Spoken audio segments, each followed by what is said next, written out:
உங்களுக்கான தலைப்பு கரைப்பார் கரைத்தால் கல்லும் கரை.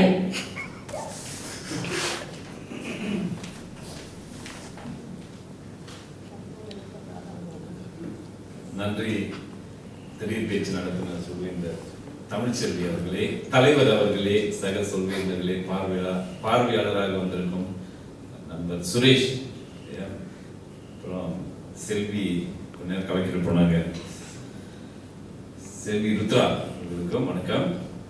நல்ல ஒரு தலைப்பு கொடுத்துருக்குறாங்க எனக்கு. கரைப்பார் கரைத்தால் கல்லும் கரையும். இது ஒரு எனக்கு இந்த ஒரு பழமொழியை கேட்கும் பொழுது ஒரு தலைமைத்துவத்தோட முக்கியமான ஒரு தன்மை புரியுது. ஒரு தலைமைத்துவம், ஒரு தலைவரா இருப்பவர் எந்த சூழ்நிலையிலையும் எந்த ஒரு காரியமா இருந்தாலும் பதறாம அதை பேசி ஒத்துக்கொள்ள வைக்கிற அளவுக்கு அந்த தன்மையை உருவாக்குறது இந்த கரைப்பார் கரைத்தால் கல்லும் கரை. கல்லு கரைக்க வைக்க முடியுமா?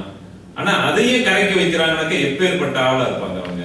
இதுலதான் இப்ப இந்த தன்முனைப்பு இந்த மாதிரி நடத்துறவங்க பாத்தீங்கன்னாக்கா அவங்க போய் பேசும்பொழுது அது அந்த உரைகள் அவ்வளவு தாக்கம் ஏற்படுது. அது மற்றவங்க பேசினா ஒருவேளை அவங்களால ஏற்றுக்கொள்ள முடியாது. இன்றைக்கு நாடு தழுவிய நிலையில டாக்டர் காதர் இப்ராஹிம் அவர்கள் பயிற்சிகள் நடத்திக்கிட்டு வர்றாரு. ஏன் அவரோட உரைகள் மீண்டும் மீண்டும் மீண்டும் மீண்டும் போய் கேட்கிறாங்க அப்படின்னு பார்க்கும் பொழுது அவர் சொல்ற அந்த விதம் ஒரே விஷயம்தான்.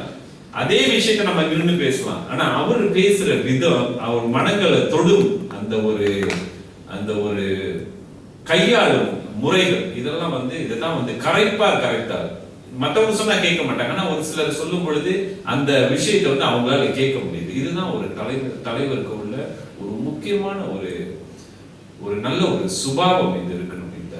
எந்த ஒரு தலைவருக்கும் அது இருந்தாக்கா எவ்வளவோ பெரிய பெரிய சாதனைகள்லாம் அவங்களால படைக்க முடியும் என்பதுதான் என்னுடைய கருத்து. கரைப்பார் கரைத்தால் கல்லும் கரை.